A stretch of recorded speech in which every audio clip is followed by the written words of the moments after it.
Is insomnia a physiological defect? Or is it a doorway to another state of existence? As a neurologist, I have dedicated my career to studying rare cases of insomnia.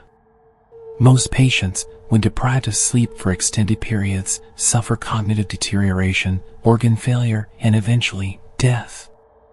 But occasionally, I come across something different, cases that defy explanation. People who claim they have not slept for years. Yet, they are still alive. Science has no answer for such anomalies. And when science falters, something deep inside me, something far less rational, begins to stir with unease. So when I received an invitation from Hamburg Psychiatric Hospital, I assumed it was just another case study. A curiosity. But as I stood outside room 301, holding the weight of her medical records in my hands, I had the distinct sensation that I was missing something. Her name was Elisa Winter.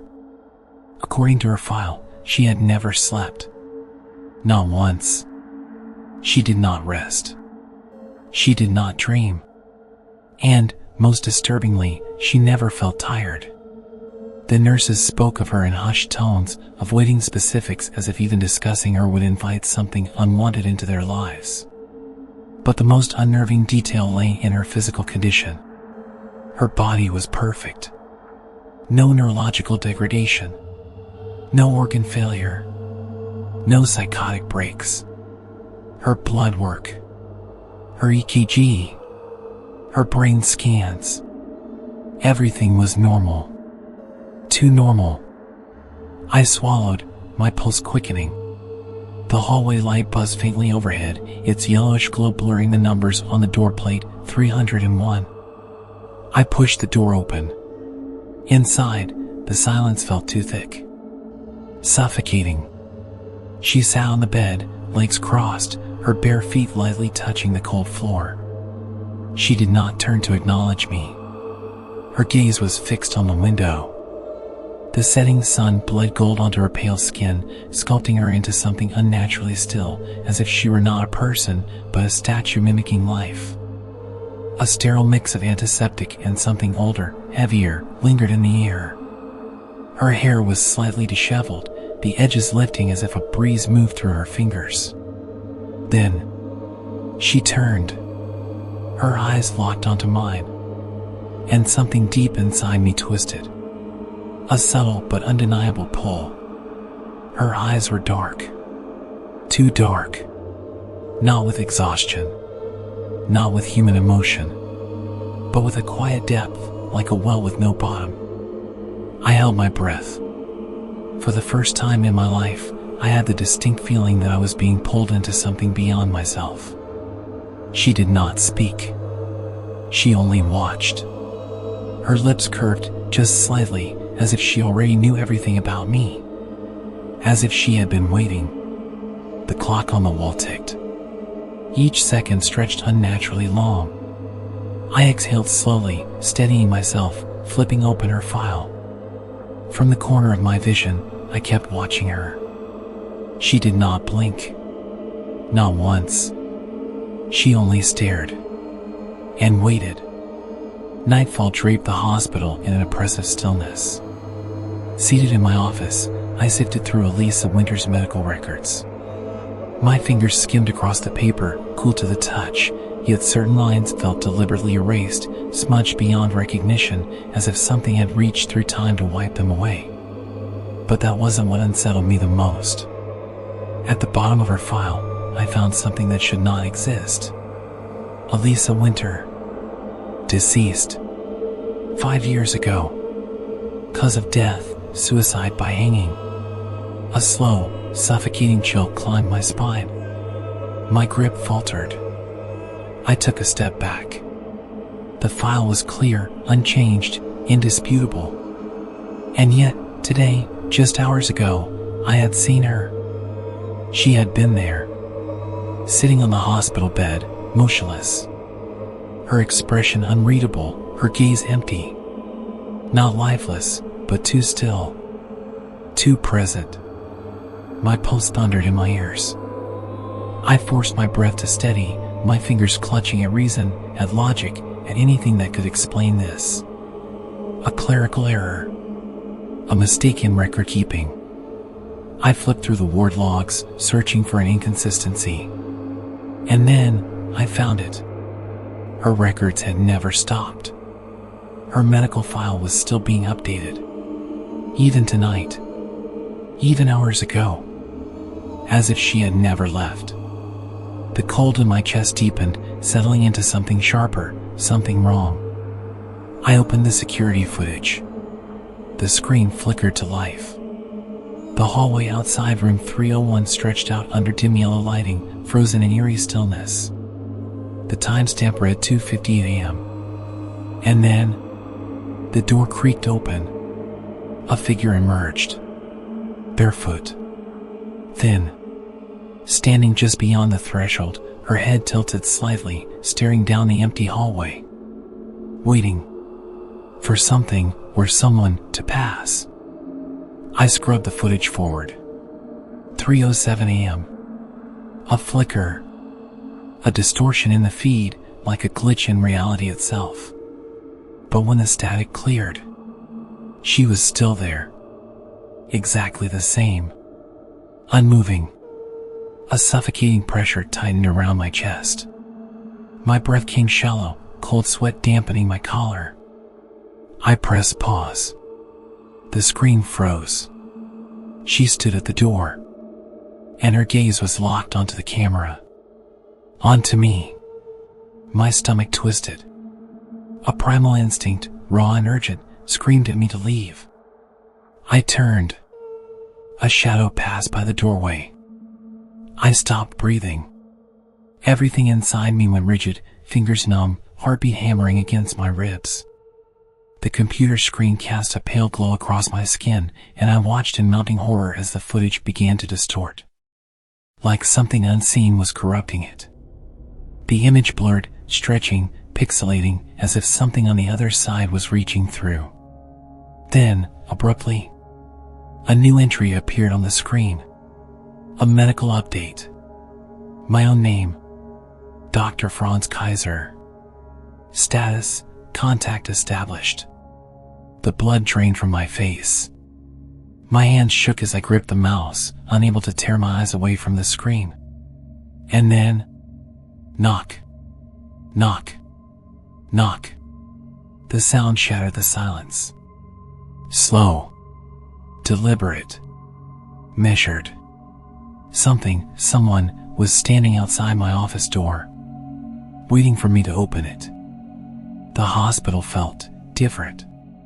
Ever since that night, since I saw the surveillance footage, something had shifted. It wasn't just the hallways, or the lighting, or the air. It was time itself. Or maybe, it was me. I had become restless. Forgetful. Distracted.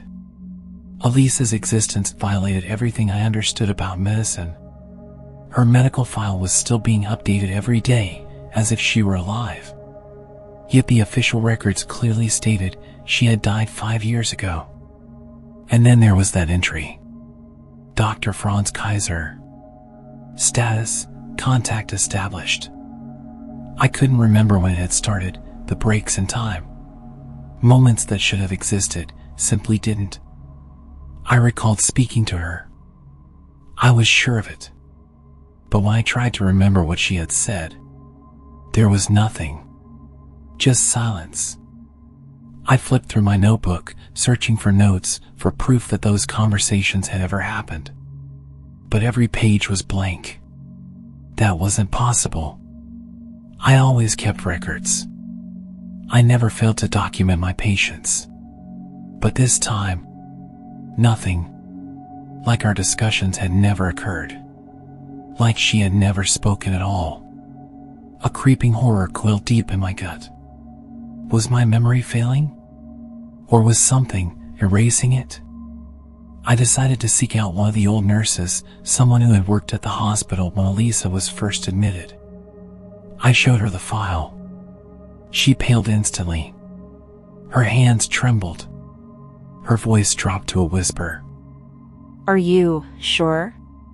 You really spoke to her? The way she looked at me, I felt something twist inside my chest. I nodded, pulse hammering. She inhaled shakily, her voice barely audible. 5 years ago, they never found her body. I froze. The hospital blurred around me. A suffocating weight pressed down on my ribs. She had died. And yet, she still sat in room 301. Her records were still active. The security footage still captured her presence. Her shadow still fell on the hallway floor. But her corpse had never been found. A thought clawed its way into my mind. Maybe she never really died.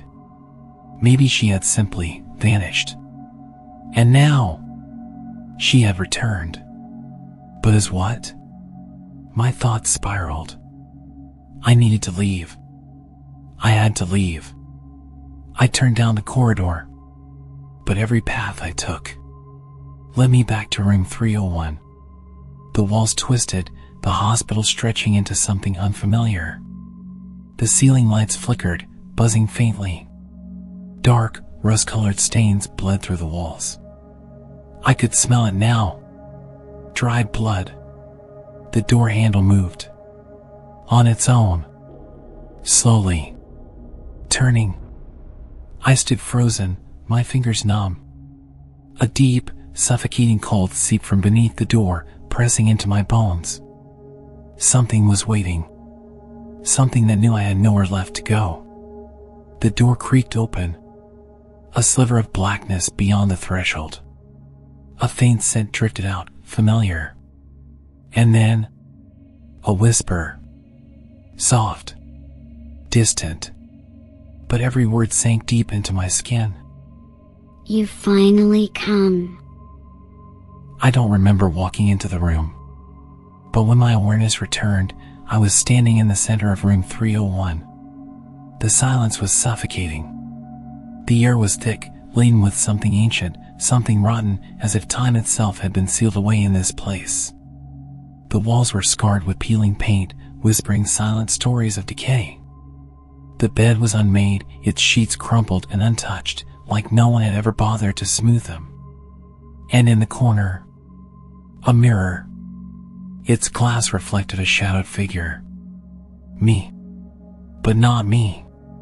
My mind was blank, my body moving on instinct. I took a step forward, and the reflection followed.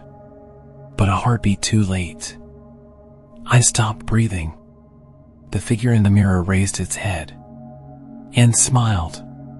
Behind me, the air turned to ice. A silent weight pressed against my spine, cold and unseen. I knew I wasn't alone. It was here. I turned, slowly, and there she was. Elisa, standing in the corner, watching me. Her eyes, deep, hollow, endless, like the space between stars. Her lips parted. She whispered, but I couldn't hear. Something pulled at me. The air itself shifted. The walls splitting open like wounds. Darkness spilled out, stretching, crawling, devouring the light. And the whispers grew, calling me forward. I fought to move, to run, but my body wouldn't obey. The shadows tightened. The room collapsed inward. Time unraveled. And then, a single line of text appeared on the wall. Dr. Franz Kaiser. Diagnosis, chronic insomnia. Room 301. The last thing I saw before the darkness swallowed me was my own name. I woke to the sound of murmuring voices. Fluorescent light flickered overhead. I was lying in a hospital bed. My wrist felt cold, a patient ID bracelet clung to my skin. The stiff fabric of a hospital gown pressed against my body. The door stood ajar, faint light from the corridor casting fractured shadows across the floor. From outside, I heard them talking. The nurses. Did you hear? The new doctor lost his mind. Yeah, kept saying some girl's name. Elisa or something. But room 301 has been empty for 5 years. Doctors can go crazy too, huh? I guess. He never sleeps. My breath hitched. A slow, suffocating chill spread through my chest. I turned my head and saw the mirror across the room. She was there. Elisa, standing behind me, smiling. Her voice slipped into my ear, soft and crystalline, like a lullaby woven from nightmares. Doctor, do you believe that those who never sleep see things no one else can? My lips curled into a smile, a perfect reflection of hers.